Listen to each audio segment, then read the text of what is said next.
Bienvenue dans Au-delà des murs, le podcast dédié à tous les passionnés de l'asphalte, de la nature ou de la piste. Ici, nous allons explorer les recoins de l'univers de la course à pied, que vous soyez novice ou que vous ayez déjà plusieurs dossards à votre actif. Au fil des épisodes, nous plongerons au cœur de la préparation physique et mentale, nous décortiquerons les secrets d'une nutrition équilibrée et nous nous pencherons sur les enjeux cruciaux de la santé pour vous permettre d'atteindre vos objectifs en toute sérénité. Si vous recherchez des avis d'experts, des témoignages de sportifs, des conseils pratiques pour vous aider à améliorer votre condition physique, à renforcer votre mental et à optimiser votre alimentation, tout ça dans la bonne humeur, vous êtes au bon endroit.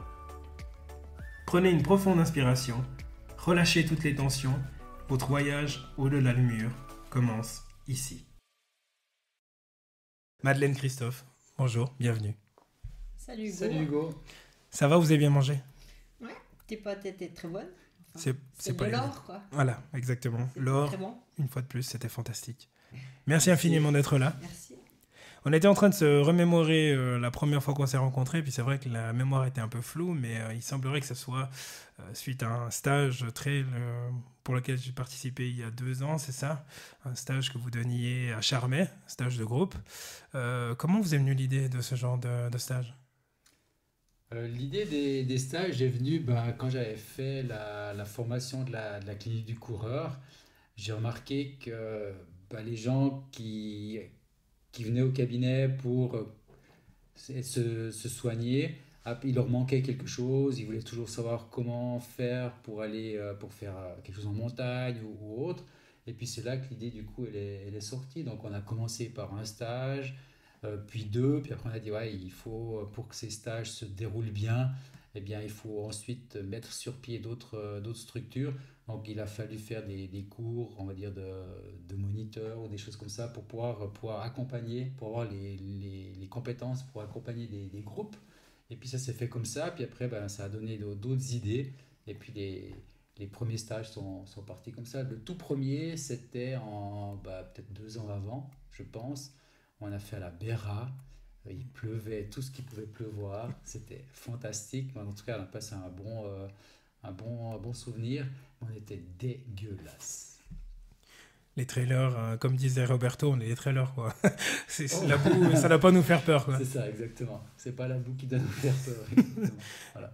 Et toi? Ouais, c'était surtout à la base aussi pour donner des tips, des astuces pour des gens qui avaient envie de se lancer en montagne, pour qu'ils sachent un petit peu comment s'équiper, d'avoir des minimums de base, parce qu'on part pas marcher, on va quand même un petit peu courir.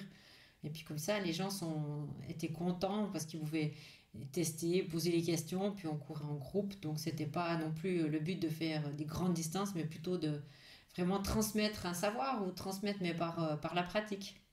Et Et- Oui. puis ces stages, ils se déroulent sous la forme d'une sorte de rando-course, on va dire. C'est-à-dire qu'on court des petits moments, on s'arrête, on discute d'un thème qui peut être apporté soit par le guide, soit par les participants. Et puis on avance petit à petit comme ça. Et puis ensuite, mais on reste toujours compact. Excellent. C'était une fin en soi, c'était évident justement quand vous avez des gens qui venaient chez vous et puis qui vous posaient justement ce genre de questions-là, comment faire pour travailler en montée ou en descente en montagne? Au début, non. Après, les choses se sont faites par les connaissances et les compétences qu'on avait. On a réussi, oui, après c'est devenu plus évident, mais les premières fois, pas complètement. Hmm. Je dirais que nous, on a également évolué, et puis avec les groupes qui ont évolué. Parce que si on fait justement un petit retour en arrière d'une vingtaine d'années, il y a 20 ans, vous avez fondé Activisio à Fribourg.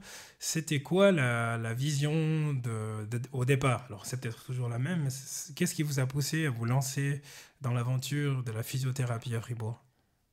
La physiothérapie, c'est un peu différent par rapport au coaching, par rapport au trail.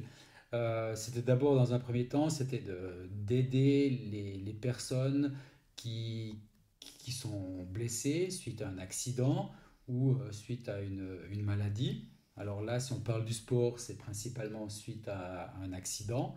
Et puis après aussi, lors de ces rééducations, les patients, ils voulaient toujours savoir comment faire pour pouvoir soit continuer leur activité sportive, ou si c'était pas continuer, c'était pouvoir rester au niveau où ils en étaient. Mais la plupart, c'était quand même essayer de progresser. Et puis c'est là que petit à petit, après on s'est dit, qu'est-ce qu'on pourrait faire pour les amener à faire d'autres activités. Et puis après, c'est là qu'on a commencé à faire des cours, d'abord dans le cabinet. Ça peut être des cours de gym judo, des choses comme ça. Et puis après, petit à petit, on a dit maintenant il faut essayer de sortir du cadre. Puis c'est comme ça qu'on a créé après Trail Academy et qui a permis de faire des activités outdoor. Toi aussi, tu es un physio à la base, Madeleine? Non, pas du tout. Donc moi, je viens d'une autre formation. J'avais fait un apprentissage dans le domaine de la banque. Et puis, je me suis formée au niveau finance. Mais ce que j'ai voulu apporter dans le suivi des athlètes qu'on a, maintenant, actuellement, c'était plus le côté nutrition qui m'intéressait. Du fait qu'on pratique du trail et de l'ultra-trail, il y a quand même beaucoup de gens qui ont des problèmes digestifs. Et puis, c'était quand même un petit dada que j'avais de vouloir les aider.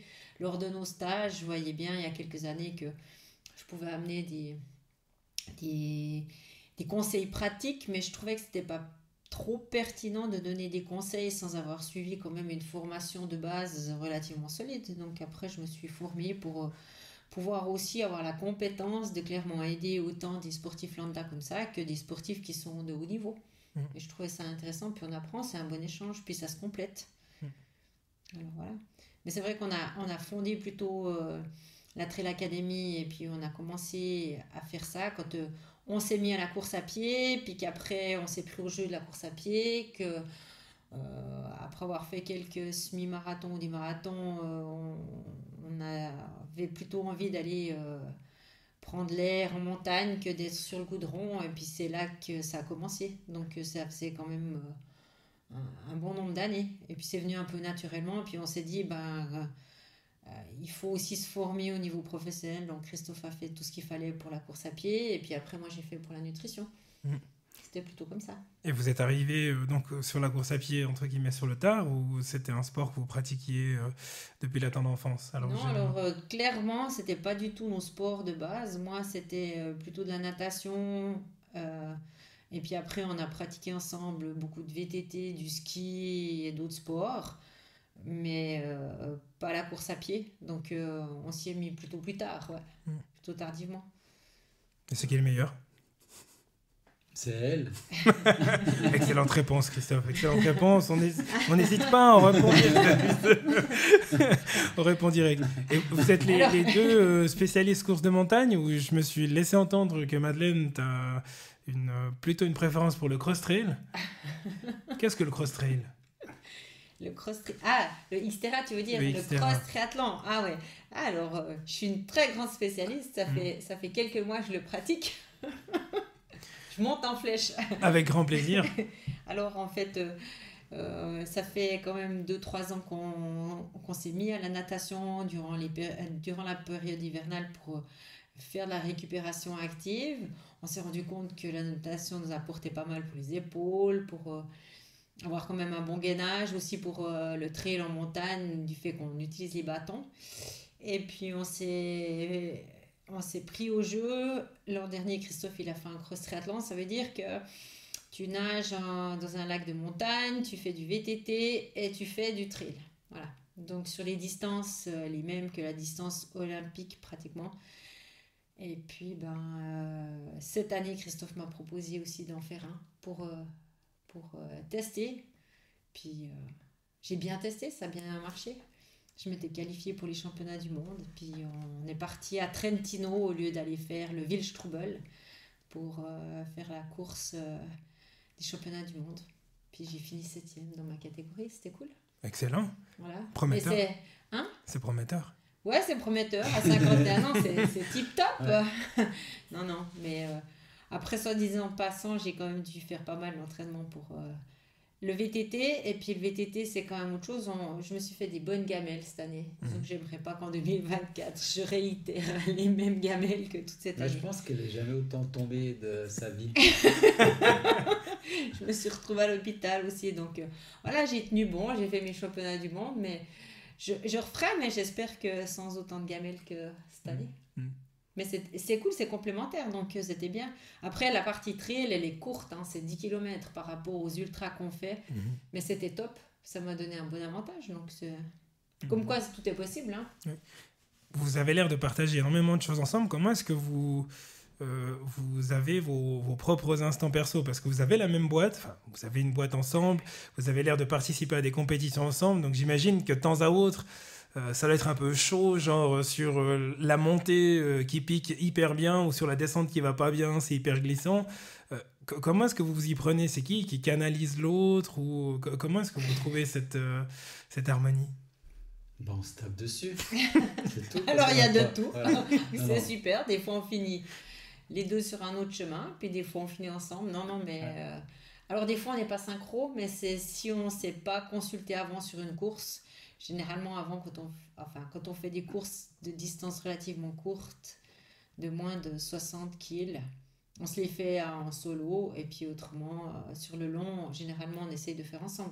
Après, sur le Xterra, comme on l'a fait, ça, c'est des courses où, clairement, tu fais tout seul parce qu'on ne va pas s'attendre au lac ni en VTT. Donc ça, tu pars pour tes 4 heures, tu pars tout seul. Donc, ça, c'est clair. On s'entraîne... Même là, je me suis beaucoup entraînée toute seule parce que on n'avait pas les mêmes horaires pour le VTT ou comme ça. Donc ça, on s'est séparés. Sur la semaine, il y a des entraînements longs qu'on fait ensemble. Et puis le reste, on fait un peu séparément. Ouais. On essaie juste de trouver un point commun lorsqu'on choisit une course. Et puis de savoir comment on veut la faire. Mais Christophe, lui, il veut quand même... toujours gagner. Alors, faut que je suive, quoi. C'est un peu dur pour moi. Ouais. Je rigole, mais... Donc, non. De savoir quelle course on le fait vraiment pour le plaisir ou quelle course... Voilà, typiquement, pour ma première au cross triathlon, j'étais vraiment partie plaisir, puis j'ai décroché un slot au championnat du monde. Moi, c'est un peu mon principe. Comme quoi ça marche d'y aller au plaisir. Exactement. Ouais, voilà. Mais non, on essaye quand même de faire qu'on se contente les deux s'il y a une course qu'on aime bien ou quelqu'un a vu quelque chose, de regarder. Et puis en soi, en fait, c'est pas que la course, hein. C'est toute la préparation, c'est aussi quand on entraîne nos athlètes, c'est tout ce qui est en avant. C'est tout le partage des entraînements, le partage d'aller faire une préparation, c'est plus ça aussi. La course en soi, c'est l'aboutissement. Puis c'est les émotions qu'on partage pendant la course. C'est clair qu'il y a des hauts, des bas, donc des fois... mais on a des choses qu'on n'a pas le droit de se dire pendant la course. Voilà. Donc on a une attitude, on a dit c'est que des mots positifs. On n'a pas le droit de dire des vilains mots, d'être négatif ou quoi que ce soit. Donc toujours avoir cette attitude positive. Donc voilà. Et puis, ça nous amène au bout. Puis quand on est au bout, on est super satisfait. Puis on est content d'avoir réussi ensemble. Ça nous est arrivé de ne pas finir ensemble. Mais à la fin, la satisfaction, c'est pas la même. Parce qu'on n'est pas arrivé au bout ensemble. Et puis, il y a quelque chose qui manque. Ma deuxième moitié me manque. Ouais. Du coup. Profiter pleinement de la victoire, ou de la satisfaction, effectivement, d'avoir terminé ensemble. Vous avez un grand historique de sport ensemble. Vous avez 2 enfants qui ont la vingtaine. Si on fait un retour il y a 20 ans en arrière, comment est-ce que vous organisez pour vous entraîner?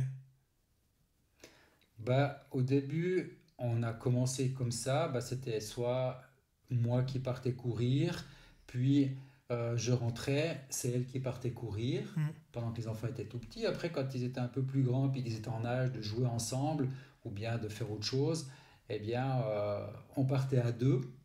Et puis on leur disait, papa, maman, ils partent, on revient d'ici 10-15 minutes, on fermait la porte, et puis on leur disait, si quelqu'un sonne ou quoi que ce soit, vous ne répondez pas, c'est que nous. Mais par contre, ils savaient qu'à côté, il y avait grand-papa et grand-maman. Donc la porte de secours, c'était la terrasse, et puis direction grand-papa, grand-maman. Donc c'était les seules personnes avec qui ils pouvaient, et ils devaient répondre à personne. Et puis on voyait que 10 minutes ça allait bien, après c'était 15, après c'était 20, puis après voilà. Mais en fait, on a assez vite fait des activités ensemble, dans le sens que quand on a eu Alanis comme premier enfant, on s'est pas bloqué le fait qu'on ne pouvait pas faire de sport. Je me rappelle qu'elle était petite, ben on avait dit qu'est-ce qu'on fait. On était parti en France au Club Med. Mauvais parents, inscrits au Baby Club. Oh, mais c'était là. Oh, mais on était heureux, on l'a posé. On est parti faire de l'hydrospeed, la montagne, machin. Le soir, on l'a récupérée, elle était crevée. On la mettait au lit. On enclenchait le babyphone pendant les soupers. Puis après 15 jours comme ça, on a dit ah, mais c'est magnifique, c'est bon. Donc on n'a pas du tout culpabilisé d'avoir fait ça. Ah, mais il faut surtout pas. Voilà. Donc c'était cool. Puis on a toujours continué, on a toujours trouvé des solutions pour faire les choses, quoi. Aussi pour le ski, on voulait pas arrêter de skier, donc on les mettait au ski le matin au cours, nous on allait skier, comme ça au moins on n'était pas frustrés, on allait les récupérer, ils mangeaient, et puis après on skiait soit en famille ou bien voilà. Non, mais c'est vrai, on a toujours trouvé des solutions pour s'échanger. Donc après, ça nous a pas bloqué. Puis après, quand ils sont venus encore un peu plus grands, bah, on allait courir, mais soit notre fille ou notre garçon, on prenait les petits vélos avec eux, et puis on allait sur des sentiers où on pouvait aller à vélo. Puis là où ils n'arrivaient plus, bah, on les poussait ou des choses comme ça. On a toujours essayé de tout faire, toujours faire avec. Ouais, ça nous a pas trop bloqué. Bah, j'ai pas l'impression. Et puis, alors moi je suis pas inquiet, mais pour les potentiels papas qui pourraient se dire justement que leur enfant pourrait leur en vouloir plus tard, est-ce que vous avez l'impression que vos enfants, ils en ont pâti de... Je crois qu'ils étaient tout fous d'être tout seuls à la maison à un moment, de pouvoir être comme des grands. Et puis, à un moment donné, il faut aussi leur donner certaines responsabilités. Alors, c'est clair qu'on ne les laissait pas dans une maison, voilà. Mais je dis, bah, c'est comme ça qu'ils apprennent la vie. Je pense que non. Et vous pouvez être assez fiers parce que c'est quand même devenu des athlètes, dont une s'est confirmée quand même. Le plus petit, bah, il fait son bout de chemin, mais... Ouais, puis lui aussi... Il s'est affirmé de toute manière. Il s'est affirmé, et puis ils sont indépendants les deux, donc c'est cool. Non. Puis justement, quand on fait des enfants, on sait aussi que c'est pas pour les garder à la maison. Normalement, à un moment donné, ils doivent voler de leurs propres ailes. Alors, assez tôt, mais là, ils sont partis très tôt, donc c'était un peu surprenant, mais puis, au moins on était fiers parce qu'ils ont pris leurs responsabilités, puis ils sont partis, ils ont fait leur choix. C'est leur choix, c'est pas nous qui leur avons dit quoi faire. Après, c'est vrai que quand ils étaient petits, Alanis, elle était toujours avec nous au cabinet quand elle n'était pas à la petite école, donc elle pouvait faire son sport. Nous, on faisait aussi nos entraînements, donc on s'est toujours assez vite organisé pour l'emploi du temps. Donc ça, c'était pas trop difficile. Si on revient quelques années encore avant, alors vous avez parlé des parties, je pense que je dois me retrouver gentiment dans la phase où je pourrais laisser mes enfants et puis aller faire le tour du quartier un quart d'heure. Mais avant ça, c'est quand même plus compliqué. Quand les enfants étaient bien plus petits, donc c'était vraiment relayer. Comment est-ce que vous gériez aussi la partie fatigue? Parce qu'un enfant, quand c'est tout petit, ça dort pas beaucoup, enfin, ça se réveille souvent, ou alors vous avez eu des enfants qui étaient extrêmement faciles, et puis très rapidement, vous avez pu justement dire non, vas-y, c'est à ton tour, et puis moi, je m'en occupe. Il n'y a pas eu de moment trop difficile. Alanis, c'était une monstre dormeuse, donc elle était facile. Jivan, c'était plus compliqué, mais j'ai pas de souvenir que c'était compliqué pour ça. On s'organisait, mais on faisait quand même moins de sport qu'actuellement en termes d'heures, parce que on montait notre cabinet, on commençait tout seul, et puis on avait peu de personnel. Ça veut dire qu'on faisait des grosses journées. On a commencé à 2, après on a pris quelqu'un. Donc on était beaucoup ensemble, on faisait au cabinet les entraînements. Donc on travaillait, on s'entraînait, et puis on avait Alanis avec, après on avait Jivan. Donc on a toujours fait un peu ensemble pour se gérer, quoi. Donc mais pour la nuit... Tous les outils sous la main. Voilà, on avait tous les outils, puis je dirais que pour les nuits, ils dormaient, quoi, à un moment donné. Ouais. Et puis si pendant la nuit, Alanis se réveillait, je me levais, Ouais, J'allais mais la chercher, je te la ramenais, ouais, puis t'étais toute voilà. petite, ouais, ouais, mais autrement, ils ont été assez vite des bons dormeurs, et puis ça n'a pas été un problème chez nous, les nuits ou comme ça. En fait, on les rythmait, hein, Mhm. puis on les prenait aussi, depuis tout petit, on les a pris partout, donc ils étaient habitués à aller partout, à dormir partout, donc c'était assez facile. Ouais. C'est un bon moyen d'éduquer ses enfants, effectivement, de les habituer à être en mouvement et puis Ouais, à s'adapter aux différents c'est environnements. ça. Alors, je trouve que, ouais. Donc, c'était pas un problème par rapport au cabinet. Mais après, on s'est rendu compte, bah, quand ils ont pu aller à l'école, bah, là, tu commences à t'ouvrir plus pour faire d'autres choses. Là, Christophe a fait plus aussi de formation. On a toujours fait des formations, mais on a toujours, alors, d'un point de vue formation, quand un faisait sa formation, si ça durait 2 ans, l'autre, il faisait pas, parce qu'il fallait quand même quelqu'un qui s'occupait un peu plus des gamins. Quand un avait fini, si l'autre avait envie de faire quelque chose, on a toujours alterné. Donc Mhm. ça, on a fait attention, parce que tu peux pas te former les deux en même temps sur des formations de 2 3 ans, c'est pas possible. Donc, tu te lèves le dimanche matin, le samedi où tu es loin le week-end, par exemple, ça, c'est pas possible. Donc, on s'est toujours arrangé. Mhm. Puis la vie à la maison a été un peu tendue à Ouais, ce moment-là. autrement, Là, ouais, parce sinon, que Ouais, celui ouais, qui ouais. étudie, ouais, si t'es en train d'étudier les deux en même temps, c'est un petit peu compliqué. Ah, ça, c'est clair. ouais. Je crois comprendre que vous êtes très studieux. Je ne sais pas si vous avez toujours été studieux dans votre vie, mais Non. enfin, vous êtes formé, vous continuez à vous former. On a participé à une formation ensemble d'ailleurs avec Christophe il n'y a pas si longtemps que ça. C'est quoi qui vous motive, qui vous stimule à toujours chercher à en vouloir plus? Parce que vous avez plus besoin enfin, la crédibilité. Ça fait 20 ans que vous avez Active Physio, donc les gens ils savent que vous avez cette crédibilité, cette assise, mais du coup, qu'est-ce qui vous pousse à aller encore plus loin? Alors, pour ma part, ben, quand j'ai fait pour la nutrition, c'était clairement pour avoir des bases solides, parce que tout le monde peut donner des conseils en nutrition, mais à mon avis, si tu veux être crédible, tu dois aussi quand même aller faire des recherches, aussi savoir, quand tu étudies, tu apprends aussi à aller faire des recherches sur des études, tu as des échanges avec d'autres étudiants, avec ton prof, ça t'ouvre aussi les portes de savoir quelle lecture tu peux faire, parce qu'on a toujours été autodidacte, mais à un moment donné, ben, pour ta crédibilité, quand tu dois te positionner sur un certain marché, comme on a dit, ben là, on veut faire sur le trail ou la nutrition, tu dois quand même avoir un minimum de diplôme. Puis après, ben, en fait, tu te prends au jeu, parce qu'il y a quand même des choses intéressantes que tu apprends, tu fais des échanges, et puis bah, tu peux mettre en place aussi après avec tes propres clients, avec tes propres sportifs, et puis c'est intéressant. Puis je pense que la formation, ben, ça s'arrête jamais. Euh, Ça te nourrit aussi de pouvoir apprendre des nouvelles choses et puis les mettre en pratique. Puis aussi, ben, ce que j'ai appris, ce sera peut-être dans 3 ans complètement obsolète. Donc, il faut se dire que tu apprends des choses qui sont peut-être éphémères, qui changent. Dans la nutrition, il y a plein de changements. Dans le sport, c'est la même chose, hein. Il y a Mhm. des croyances qui étaient là, il y a des choses qui changent. Pour Christophe, c'est la même chose. Donc, c'est pas se mettre toujours à la page ou comme ça, mais c'est vraiment, ben, rester informé pour donner le meilleur. Et puis, des fois, c'est aussi tes propres athlètes qui t'interrogent, qui te questionnent, puis après, tu vas chercher, puis tu regardes. Alors, c'est plus ça, je crois.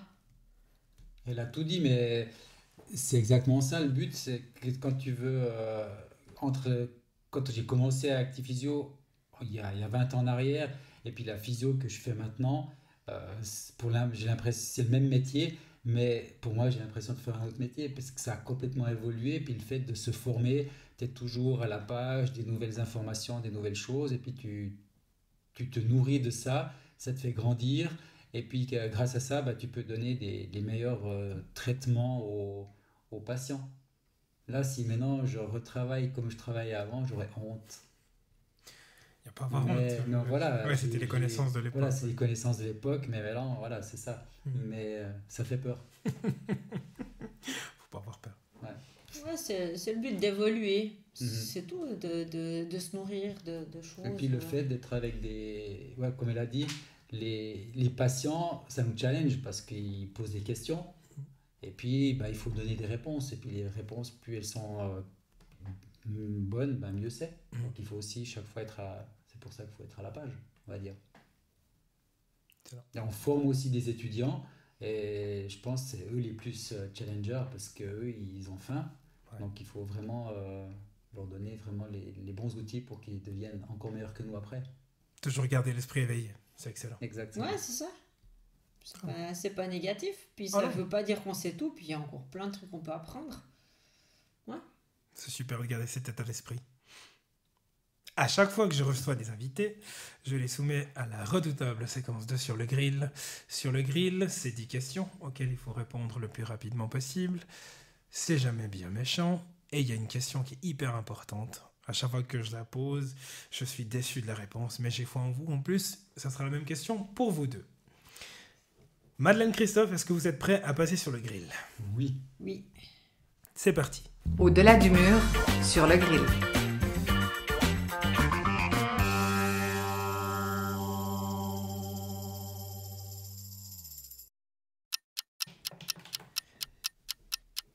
Madeleine, on se revoit dans 10 ans, tu me racontes quoi? La dernière course que j'ai faite. Et puis peut-être, avec nostalgie, la participation d'Alanis au JO de Los Angeles. Christophe? Tu te rappelles de ton premier trail? Moi? Oui. Non. Je me rappelle de plusieurs, mais le premier comme ça au bol, c'était peut-être Serzina. Qu'est-ce que tu voulais faire comme métier quand tu étais enfant? Je m'en souviens pas du tout. Aucune idée. Non plus, je sais pas. Alors on dirait que c'est celui que vous faites maintenant. Voilà. Vous êtes fondu moitié-moitié ou vacherin? Vacherin. Vacherin. Ah.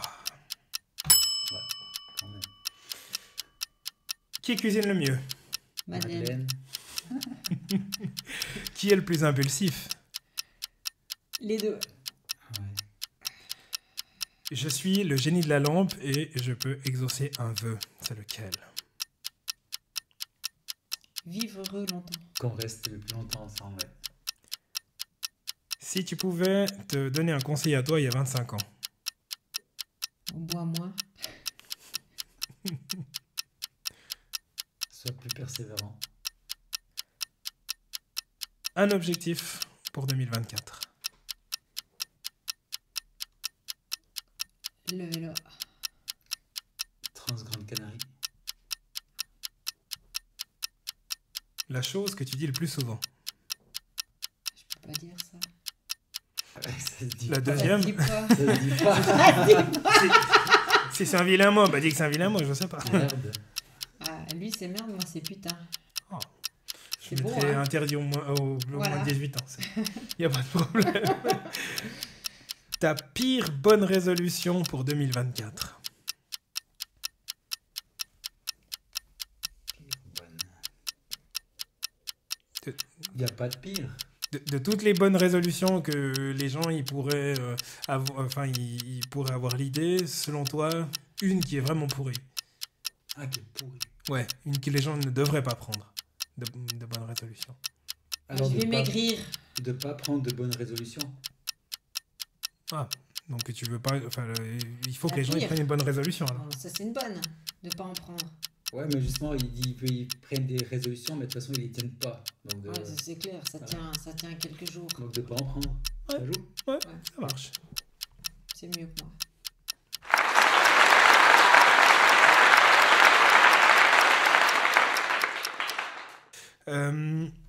Quand on a commencé à discuter, vous aviez parlé, je crois que c'était Christophe, de Trail Academy. Et d'ailleurs, je dirais que c'est un peu le point d'entrée par lequel je t'ai contacté. Trail Academy, ça on est où maintenant? C'est quoi votre vision à moyen long terme? Est-ce que c'est un side project ou est-ce que vous vous dites, ah bah tiens, c'est quelque chose qui pourrait avoir de l'avenir? Dites-nous tout. Bah oui, alors Trail Academy, clairement, ça a de l'avenir. Déjà, rien que par le fait que le trail, c'est une activité ou un sport qui, quand même, prend de plus en plus d'ampleur. Donc, l'idée, c'est de pouvoir aider et former aussi des gens à, on va dire, performer en trail, mais de prendre de plus en plus de plaisir en faisant du trail, puis leur donnant les outils pour pouvoir courir correctement en montée, pour avoir donc la technique idéale pour monter, descendre, comment utiliser les bâtons, tout ça. Ça reste de la course à pied, mais c'est quand même différent par rapport à la course à pied, parce que justement il faut gérer le dénivelé, ça monte, ça descend, il y a des cailloux, il n'y a pas de cailloux, il y a de la boue, hein, ça glisse pas. Donc tout ça, il faut pouvoir le gérer. Et puis, ça s'apprend et ça prend du temps. Puis je pense que grâce à Trail Academy, en faisant soit nos stages, ou maintenant le club qu'on a créé, où qu'on fait tous les lundis soirs des entraînements, les gens, grâce à ça, ils pourront se développer un peu plus. Là, tu as parlé très technique. J'adore la technique. Ouais. Très souvent, j'ai pêché sur un élément, c'est la nutrition. Comment est-ce que, avec les compétences et les connaissances de Madeleine, justement, vous arrivez à instiller suffisamment de warnings aux gens qui participent à vos entraînements pour qu'ils prennent conscience de l'importance de la nutrition? Alors moi, ce que j'aime faire, en tout cas pour le groupe qu'on a le lundi, pour les personnes qu'on suit dans le Trail Academy, c'est que pendant les cours du lundi, il y a des gens qui viennent avec des questions spécifiques. Ça, je réponds spontanément, il n'y a pas de souci. Mais autrement, il y a des semaines où je lance des thématiques. On a notre groupe WhatsApp. Et puis, on fait des mythes et réalités où je lance un thème. Comme ça, il y a une discussion qui se fait entre chacun. Comme ça, en fait, c'est interactif. Et puis, de par ce qu'ils font au quotidien, je leur corrige directement ou je leur donne des astuces. Puis, ils peuvent essayer. Et puis, par rapport à même si quelqu'un n'ose pas se mêler à la discussion, il apprendra en regardant. Celui qui s'intéresse, il regarde. Celui qui ne s'intéresse pas, il ne participe pas. Donc, on mêle une bonne interaction là-dessus. C'est comme ça que je vois les choses. Après, moi, j'ai des athlètes comme Christophe qui coach en trail ou en running. Moi, je les coach en nutrition. Donc, c'est soit des gens qui ont eu des problèmes sur des longues courses ou qui ne savent pas comment ils veulent faire. D'autres personnes qui veulent performer. J'ai aussi eu des athlètes de haut niveau qui ont loupé certaines courses à des championnats du monde. Puis je me suis proposée pour fournir l'aide, pour améliorer, puis je les suis sur des mois où il y a tout simplement des gens qui ont besoin d'un petit truc, et puis je fais de l'individuel en fonction des besoins, clairement en fonction des besoins, si c'est préparation à une compétition, si c'est sur des événements, ou si c'est tout simplement la nutrition au quotidien pour bien performer, pour manger le plus naturellement et le plus simplement possible, parce que c'est en fait notre philosophie, quoi, comme pour la clinique du coureur, keep it simple as stupid. Donc pas aller chercher trop loin les choses, mais il y a plein de choses à apprendre. Puis comme dans la physio ou la course à pied que Christophe inculque aux athlètes, il y a beaucoup de météoralité en nutrition, puis c'est toujours intéressant. C'est ça qui nous nourrit aussi au quotidien, c'est un peu transmettre le savoir sans quand même se dire qu'on sait tout, et puis ni penser qu'on sait tout puis qu'on a la science infuse, mais partager les choses. Puis s'il y a quelqu'un qui nous questionne, peut-être voir si on est peut-être dans l'erreur, puis aller rechercher. Donc en nutrition, c'est assez cool pour ça. T'as dit plusieurs mots qui ont évoqué des souvenirs hyper joyeux dans ma tête.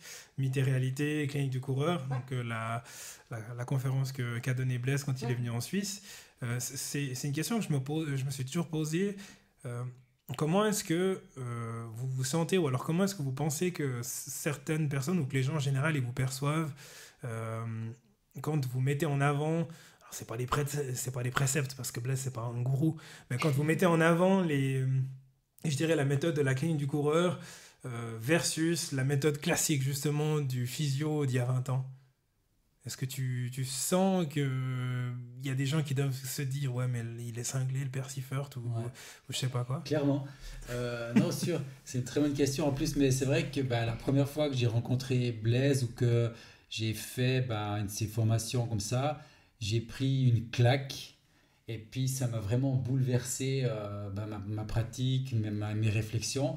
Puis je dis, mais attends, tout ce qu'on a fait jusqu'à présent, on a fait un peu n'importe quoi. Et puis maintenant, il faut se remettre à la page. Donc du coup, j'ai commencé je me suis questionné, puis je dis maintenant, si tu veux évoluer, il faut faire les bons choix. Donc tu te mets à la page et puis tu y vas. Et puis c'est comme ça que je suis arrivé là-dedans. Alors après, au début, je me disais, ouais mais attends, il dit ça, mais est-ce que c'est vrai, c'est pas vrai? Puis après, en fonction on s'en prend des renseignements à gauche, à droite, on voit que les références scientifiques, elles sont là, il y a tout ça. Donc, au bout d'un moment, oui, c'est ça, mais de nouveau aussi, comme il le dit, la réalité d'aujourd'hui ne sera plus peut-être juste dans 5 ans, dans 10 ans, on n'en sait rien. Donc, c'est la réalité d'aujourd'hui, la vérité d'aujourd'hui. Donc, et je pense en ça nous convient aussi pas mal, parce qu'on n'est pas en train de se dire que... on s'est en tout cas pas dit il y a 20 ans, quand on ouvre notre cabinet, qu'on allait toujours être là dans 20 ans, à la même place, en train de faire la même chose. Et puis je pense que si tu fais ton bonheur du X, de te dire vers quoi tu veux aller dans la vie, c'est quand même toujours questionner, est-ce qu'on aime faire ce qu'on fait, qu'est-ce qu'on a envie de faire. On s'est quand même posé toujours les questions, puis quand on avait envie de faire quelque chose, on le faisait. Et puis je pense que c'est important dans la vie, donc c'est ça qui nous a aussi guidés. Alors après, ça veut pas dire qu'on a raison, puis ça veut pas dire non plus qu'on n'a pas raison, mais ça veut dire que c'est une bonne philosophie d'avancer. Il y a des choses, c'est une méthodologie aussi qui convient à certaines personnes, et puis je pense que les personnes qui viennent vers nous, ça leur parle. La personne qui a besoin, par exemple, d'aller s'entraîner en montagne avec son Garmin, de suivre ses pulses, de faire ses trucs et puis de faire son allure à machin, elle va peut-être pas forcément venir chez nous parce qu'on n'enseigne pas ça. Ou celle qui fera un régime, qui veut avoir des calories, des machins, puis qui vient vers moi, qui dit il faut me donner un régime, je serai pas la bonne personne, parce que voilà, mais c'est un peu... c'est plus la manière d'être, ou comme on a toujours été, quoi. Écouter et puis aider en fonction de ce que la personne elle attend. Puis je pense ça, peut-être qu'il y a 20 ans, on n'était pas prêt à le faire, parce qu'on n'était peut-être pas mûr, mais maintenant avec l'âge, c'est quelque chose qui spontanément, tu as envie de transmettre un savoir, et puis tu écoutes plus, parce que tu fais déjà partie un peu plus des, entre guillemets, vieux, et puis tu as envie d'aider les plus jeunes à peut-être pas faire les conneries que toi t'as déjà fait. Après, celui qui veut pas écouter et qui veut faire ses conneries, il les fait aussi. Mais c'est un peu ça la philosophie, je pense. Ouais. Ça reste, ça donne l'impression, c'est peut-être le cas, que c'est très inclusif. Votre manière de travailler, alors j'ai pu la pratiquer vu que j'ai été suivi un certain temps par Christophe, et c'est vrai que je me suis jamais entraîné comme je me suis entraîné avec toi auparavant. Alors tant mieux, parce que maintenant grâce à toi je vole un petit peu de mes propres ailes, je me plante un peu, mais c'est ça qui est beau. Mais on sent quand même votre méthode et votre approche de travail. Alors je sais pas quelle est la part justement de votre expérience, quelle est la part de la clinique du coureur, mais il y a toujours la notion de questionnement, elle a toujours cette collaboration quand même avec les personnes qui viennent vous voir pour toujours prendre la meilleure décision de manière individuelle. Et puis ça c'est vraiment génial. Ouais, je pense que si tu veux coacher quelqu'un, puis qu'en fait tu lui donnes simplement des ordres, et puis tu l'écoutes pas, je pense pas que ça va être bénéfique. En fait, moi en tout cas pour le coaching, puis je pense Christophe c'est la même chose. Moi je pars du principe que j'ai envie de transmettre un savoir pour que la personne, au bout d'un moment, elle soit aussi responsable d'elle-même, qu'elle ait appris quelque chose, puis qu'elle soit autonome. Je pense pas qu'en tout cas en nutrition tu es un bon coach si tu suis pendant 4 ans une personne puis qu'elle a toujours rien compris, parce que le but c'est quand même qu'elle apprenne quelque chose. Ça veut dire que chacun aura sa manière d'agir, mais tu dois pouvoir l'accompagner pour qu'elle trouve sa méthode à elle. Donc je pense que ça c'est la meilleure façon de faire. Beaucoup écouter, et puis interagir, parce que si t'écoutes pas le retour, la personne elle va pas évoluer. Puis je voulais rajouter, dans le succès, il y a toujours, on est deux, donc il y a celui qui donne on va dire les ordres, et puis il y a aussi toi, le patient, le client. Donc il faut être deux pour réussir, donc sinon c'est pas possible, on peut pas faire autrement. C'est vrai. Donc si tu as fait les devoirs que je t'ai donnés, il y a de fortes chances que tu réussisses mieux que si tu n'as pas fait les devoirs. C'est pour ça que j'étais pas un bon élève. Voilà. Dernière question, vous montez quand un club de sport avec des athlètes élites? Quand on aura des athlètes élites. Ouais. Non, là, je pense qu'il faut, il faut être entraîneur déjà, à mon avis. Donc ça, c'est autre chose. Il nous faut un entraîneur.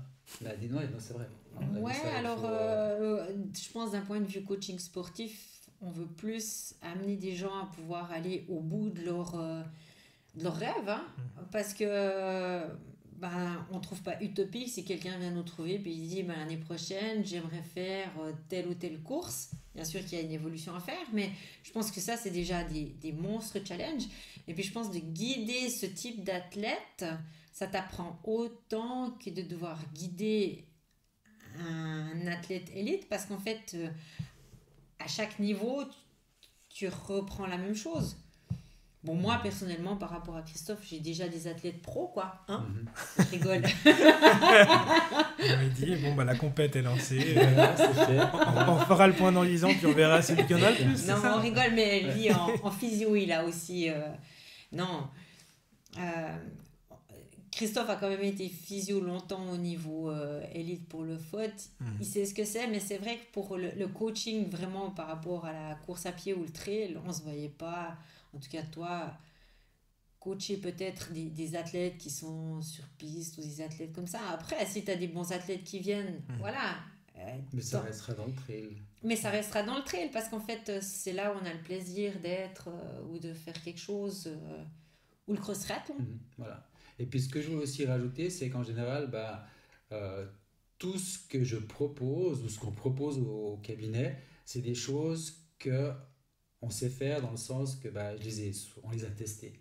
Donc tout a été, on va dire, estampillé. Ça, c'est fait. Et puis comme ça, on sait de quoi on parle. Donc ça, c'est aussi un truc qui est important. Ouais, d'abord, on sait comment dire le ressenti. Qu'est-ce que la personne, elle va ressentir en faisant tel ou tel exercice ou telle activité. Il va se passer ça ou ça. Parce qu'on l'a aussi fait, puis on sait ce que notre corps, comment il a réagi. Et puis après, on pourra mieux expliquer, ressentir les informations. Je me réjouis de savoir, du coup, dans quelques années, qu'est-ce que vous aurez appris et quel genre de feedback vous pourrez donner sur vos nouvelles expériences. En tout cas, je vous remercie infiniment d'être venu ce soir et d'avoir partagé votre expérience avec moi. Merci de nous avoir accueillis. Et puis, on se revoit très vite. Ouais. Merci. Tout bon.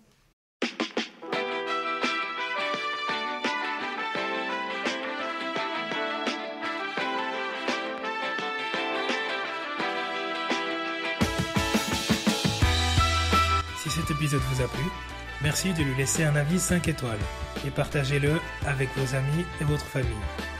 Me laisser un commentaire, c'est m'offrir l'occasion de m'améliorer pour continuer à être écouté par vous. D'ici la publication du prochain épisode, vous pouvez retrouver mes aventures sur le compte Instagram podcast Au-delà du mur. Portez-vous bien, allez à très vite, ciao.